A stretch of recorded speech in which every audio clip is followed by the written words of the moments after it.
Hello everyone, welcome to our channel. काफ़ी time हो गया था, तब से यूपी पीजीटी सोशोलॉजी सिलेबस की कोई वीडियोस नहीं आ पा रही थी। रीज़न था, कुछ प्रॉब्लम्स थी। आज भी समहाउ फेस वीडियो बनाना पॉसिबल नहीं है। अभी जो पेड ग्रुप चल रहा है उसमें भी मैं ऐसे ही लेक्चर्स प्रोवाइड करा रही हूँ, फेस वीडियोस नहीं बना पा रही हूँ। तो यहाँ भी मैंने सोचा कि ऐसे ही लेक्चर्स प्रोवाइड करा देती हूँ आप लोगों को, क्योंकि काफ़ी सारा टाइम हो गया है।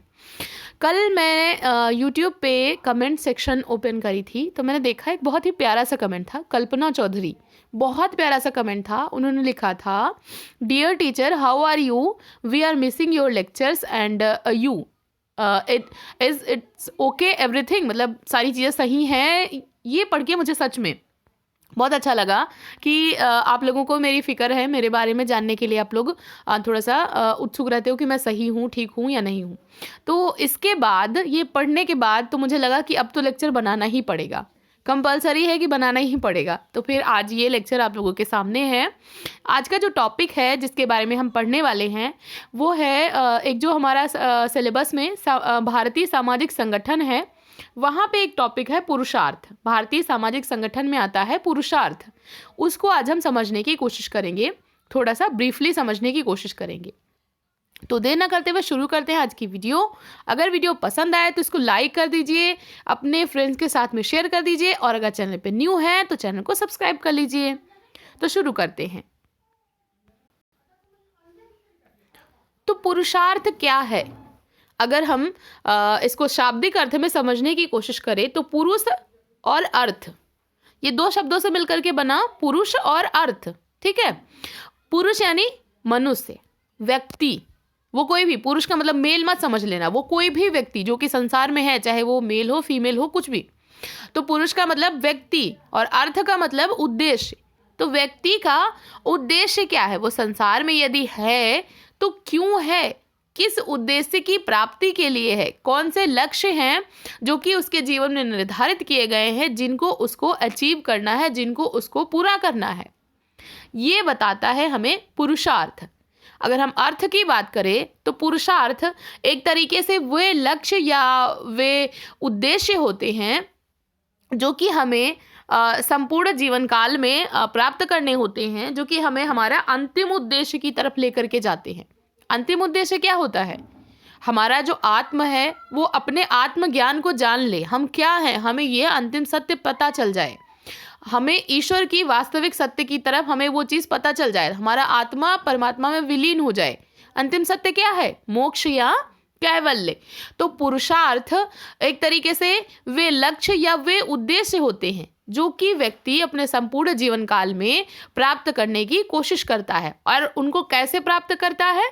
आश्रम व्यवस्था में रह करके। ठीक है, आश्रम व्यवस्था क्या होती है इसको भी बाद में समझाएंगे, बट अभी आज का टॉपिक पुरुषार्थ, तो उसी पे रहते हैं। तो वो लक्ष्य जो कि व्यक्ति अपने संपूर्ण जीवन काल में निर्धारित कर दिया जाता है, तुमको अपने जीवन काल में इन लक्ष्यों को प्राप्त करना ही करना है, और इन्हीं लक्ष्यों से होते हुए तुमको जो तुम्हारा अंतिम गोल है, अंतिम लक्ष्य है, उसकी तरफ जाना है, उनको कहते हैं पुरुषार्थ। ठीक, तो हमारा जो भारतीय सामाजिक संगठन है उसमें पुरुषार्थ का बहुत ज़्यादा महत्व माना गया है। इसके प्रकार क्या होते हैं इसको थोड़ा सा समझ लें, कितने प्रकार बताए गए हैं। ठीक, तो अगर हम वैदिक ग्रंथों के अनुसार या वैदिक जीवन के अनुसार अगर हम बात करें तो पुरुषार्थ के प्रकार बताए गए हैं चार प्रकार बताए गए पुरुषार्थ के। कौन सा? पहला है आपका धर्म,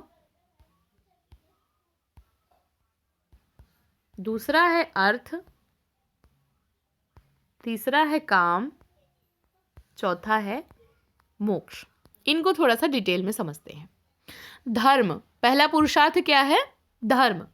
धर्म का मतलब होता है अपने कर्तव्यों का निर्वाह, अपने कर्तव्यों को ठीक तरीके से पूरा करना। जो हमारी ड्यूटीज़ हैं संसार में, जो हमारे कर्तव्य हैं, वो चाहे हमें कोई परिस्थिति से बंध करके मिले हों, किसी पद को धारण करके मिले हों, जो भी व्यक्ति के कर्तव्य हैं, व्यक्ति से अपेक्षा की जाती है कि उनको नैतिकता के साथ में पूरा किया जाए। ठीक, यहाँ पे धर्म का मतलब कोई विशेष संप्रदाय से मत समझना। धर्म का मतलब होता है, भारतीय संस्कृति में धर्म का मतलब है कर्तव्यों का पालन करना। तो हम अपने कर्तव्यों को ठीक तरीके से नैतिकता के साथ में निर्वाह करें। ऐसा नहीं है कि अपने कर्तव्य पूरा करने के लिए हम किसी को क्षति पहुंचा रहे हैं, उसको दुख पहुंचा रहे हैं, उसको कष्ट पहुंचा रहे हैं, वो गलत चीज़ है। तो नैतिकता के साथ में हम अपने कर्तव्यों को पूरा करें, ये बताता है हमारा धर्म कि हमने धर्म के साथ में चीज़ों का निर्वहन किया, चीज़ों को पूरा करने का प्रयास किया। दूसरा क्या है? अर्थ। अर्थ का संबंध होता है जो चीज़ें हमें जीविकोपार्जन के लिए हमें मिलती हैं, या जो चीज़ें हम अपने जीविकोपार्जन के लिए या भौतिक सुखों के लिए जो चीज़ें हम यूज़ करते हैं, वो सारी चीज़ें आती हैं अर्थ में। जैसे कि हमारा जो रोजगार से संबंधित जो चीज़ें हैं, जो भी हम करते हैं जीवित रहने के लिए या अपने परिवार को सुचारू रूप से चलाने के लिए या अपनी सुविधाओं को पूरा करने के लिए, अपनी आवश्यकताओं को पूरा करने के लिए, तो बेसिकली कह सकते हो हमारी आवश्यकताओं से संबंधित जो हमारे कर्तव्य हैं, हमारी जो आवश्यकताएं हैं या जो हमारे परिवार की आवश्यकताएं हैं, उनको पूरा करने के लिए जो हमारे कर्तव्य निर्धारित किए गए हैं कि आप रोजगार करो, कोई जॉब करो, कोई अपना खुद का कुछ भी बिजनेस शुरू करो, कुछ भी, एवरीथिंग। तो जो भी हमारी आवश्यकताओं या हमारे अपनों की आवश्यकताओं को पूरा करने के लिए जो हमारे कर्तव्य बताए गए हैं, वो सब आते हैं अर्थ की श्रेणी में। ठीक। तीसरा काम। काम का मतलब होता है हमारी इच्छाएं।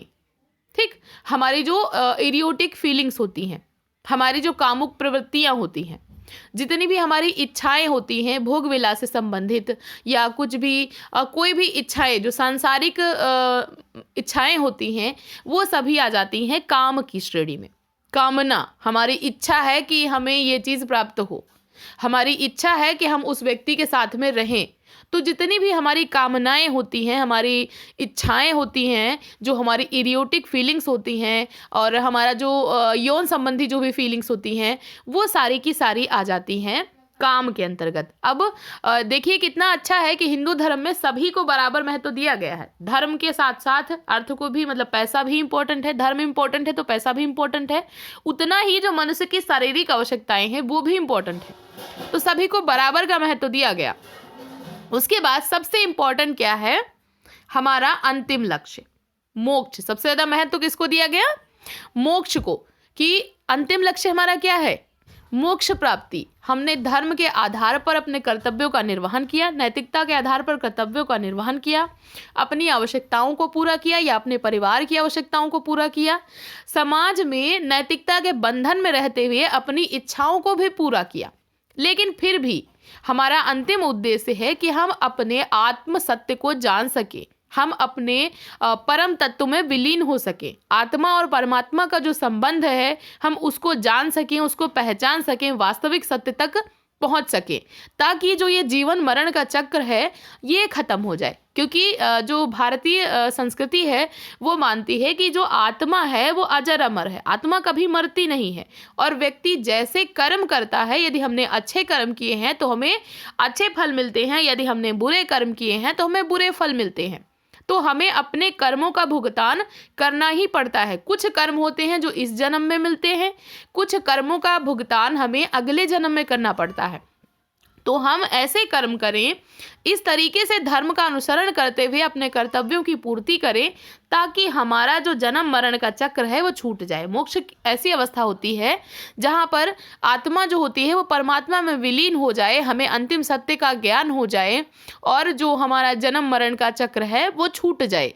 हमने अपना अंतिम सत्य, अंतिम लक्ष्य प्राप्त कर लिया। तो यही कहलाता है मोक्ष या फिर कैवल्य, जो कि हमें इन सभी को पूरा करते हुए, नैतिकता के साथ में इन तीनों को पूरा करते हुए अंत में हमें मोक्ष की प्राप्ति की ओर बढ़ना होता है।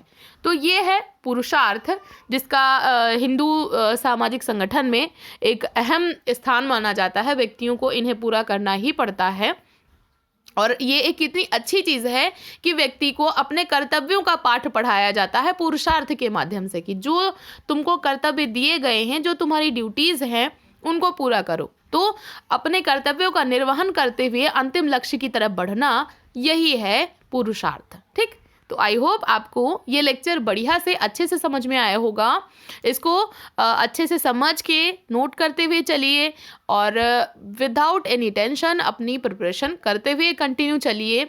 अगर आपको कंप्लीट कोर्स चाहिए जो कि आप ज्वाइन कर सकते, जो मैं पेड ग्रुप चला रही हूँ, तो इसके लिए आप हमारा मेन ग्रुप ज्वाइन कर सकते हैं, sociology.net जो मेन ग्रुप है उसमें ज्वाइन करके आप मुझसे पूछ सकते हैं। मैं आपको जो पेमेंट लिंक है वो प्रोवाइड करा दूंगी, जहाँ पे आपको कंप्लीट कोर्स मिल जाएगा यूपीपीजीटी सोशियोलॉजी का, जहाँ पे आपको सिलेबस के सारे लेक्चर्स मिल जाएंगे, प्लस आपको उसके नोट्स भी मिल जाएंगे, एंड आपको क्विज़ और जो टाइम टू टाइम हम लोग डिस्कशन करते हैं वो सारा का सारा भी वहाँ पे मिल जाएगा। तो ऐसे ही पढ़ते रहिए, अपने गोल की तरफ आगे बढ़ते रहिए। एंड हाँ, वन थिंग, अगर आप सेल्फ प्रिपरेशन कर रहे हैं तो भी डरने की कोई ज़रूरत नहीं है। मैंने जो बुक्स बताई हैं, बुक्स मैंने आपको बता दी हैं, उनको ले लीजिए। जो स्ट्रेटजी मैंने आपको बताई है कि ये आपको करना है, उसको फॉलो करते हुए आप मेरे गाइडेंस में सेल्फ प्रिपरेशन भी कर सकते हैं।